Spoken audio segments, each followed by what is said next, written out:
పనులకు పాల్పడతా Venkatesh, I will come back again to you. At the same time మనం లెనిన్ మా స్టాఫ్ రిపోర్టర్ ఎవరైతే ఉన్నారో వారి దగ్గర కూడా వెళ్దాం.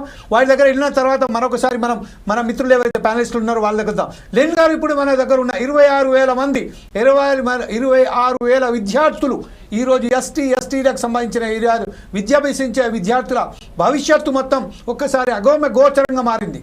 ప్రభుత్వం చెల్లించలేకపోవడంతో ఆ విద్యా సంస్థలు వారిని ప్రవేశానికి నిరాకరిస్తున్నారు. ఈ విషయంపై మీ దగ్గర ఉన్న సమాచారం ఏంటి?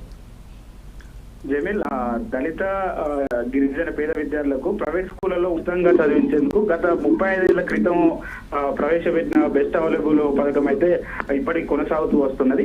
అయితే ఈ పథకం ద్వారా దాదాపు రాష్ట్ర వ్యాప్తంగా 180 ప్రైవేట్ స్కూళ్లలో ఎస్సీ ఎస్టీ విద్యార్థులకు 26,000 మంది అయితే చదువుకుంటున్నారు.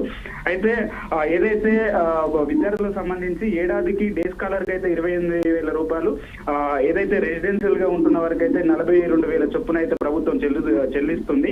అయితే ఇది గత 2 సంవత్సరాల నుండి ఏదైతే బెస్ట్ అవైలబుల్ స్కూల్ కు సంబంధించినటువంటి కొంత 154 కోట్ల బిల్లులు అయితే ఇంకా చెల్లించలేదు. అయితే దీని కారణంగానే ఏదైతే స్కూల్ సంబంధించినటువంటి యాజమాన్యం కూడా ఇప్పటికే కొంత వాళ్ళని జైన్ చేసుకోవడానికి నిరుత్సాహం చూపెడుతున్నటువంటి పరిస్థితులు మనం చూడవచ్చు. మరొక వైపు దీనిపైన ఏదైతే ప్రభుత్వం అధికారంలోకి వచ్చిన తర్వాత 6 నెలల లోపే ఏదైతే బడా కాంట్రాక్టర్లు, రాజకీయ నాయకులు చెల్లించాల్సిన 1,000 కోట్ల రూపాయలను బిల్లులను మేఘాల మీద కూడా ప్రభుత్వం చెల్లించింది. మరి వీరిపైన ఎందుకు చెల్లించలేదు అని చెప్పేసి కూడా కొంతమంది ప్రజానాయకుల నుంచి అయితే వస్తున్నటువంటి స్పందన. అట్లనే మనం చూసుకున్నట్లయితే ఏదైతే ఈ బెస్ట్ అవైలబుల్స్ కు చెందినటువంటి కొన్ని స్కూల్స్ కూడా ఈ మధ్య ధర్నా కూడా నిర్వహించడం జరిగింది. వెంటనే మా బిల్లులను వెంటనే చెల్లించాలని చెప్పేసి కూడా చెప్తున్నటువంటి పరిస్థితులు మనం చూడొచ్చు. మరోవైపు మనం చూసినట్లయితే తెలంగాణ రాష్ట్ర వ్యాప్తంగా ఏదైతే 180 స్కూల్స్ లో బెస్ట్ అవైలబుల్ పథకం తీసుకొచ్చిన తర్వాత మరి ప్రభుత్వం ఇలాంటి నిర్ణయం ఎందుకు తీసుకుంటుంది? అసలు కనీసము ఎందుకు బకాయిలు చెల్లించలేకపోతుంది? అసలు విద్య పైన ఈ ప్రభుత్వానికి సోయిందా లేదా అని చెప్పేసి కూడా కొన్ని విమర్శలు అయితే వినిపిస్తున్నటువంటి పరిస్థితులు మనం చూడవచ్చు.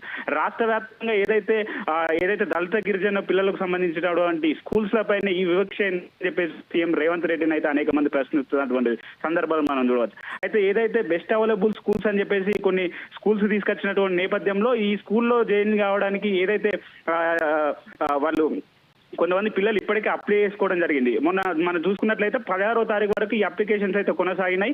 ఆ తర్వాత ఇప్పుడు దాదాపు 28వ తారీఖు వరకు ఇవి ఫుల్ఫిల్ చేస్తా అని చెప్పేసి కూడా ఏదైతే ప్రభుత్వానికి సంబంధించినటువంటి కొంత అధికారులు అయితే తెలుపుతున్నారు. మరి ఎందుకు ఈ బకాయిలు చెల్లించలేకపోతుందని చెప్పేసి కూడా కొంత ప్రజా సంఘాల నుంచి అయితే తీవ్ర వ్యతిరేకత వస్తుంది. మనం చూసుకున్నట్లయితే ఒకవైపు అటు రెసిడెన్షియల్ స్కూల్ అయినా లేకపోతే ఇటు కార్పొరేట్ వ్యవస్థ ఒక రకంగా పట్టి పీడిస్తుంది అని చెప్పేసి కూడా ప్రజలు అయితే ఆవేదన వ్యక్తం చేస్తున్నారు. మనం ఒకటో తరగతి చదవాలనుకున్న ఏదైతే నిరుపేద విద్యార్థులు ఉంటారో వాళ్ళు కనీసం ఏదైతే అడ్మిషన్లు ఇవ్వకుండా కూడా డబ్బు రకంగా ఏదైతే వ్యవహరిస్తున్నారో మరి ఇలాంటి స్కీమ్లను కూడా మేము యూజ్ చేసుకుంటున్నటువంటి సందర్భంలో మరి ఎందుకు పట్టించుకోవట్లేదని చెప్పేసి కూడా ప్రజల నుంచి తీవ్ర ఆవేదన అయితే వ్యక్తం చేస్తున్నారు. Right line, thank you very much for hour updates. మనం ఒకసారి జంగిలి దర్శన్ దగ్గరికి వెళ్దాం.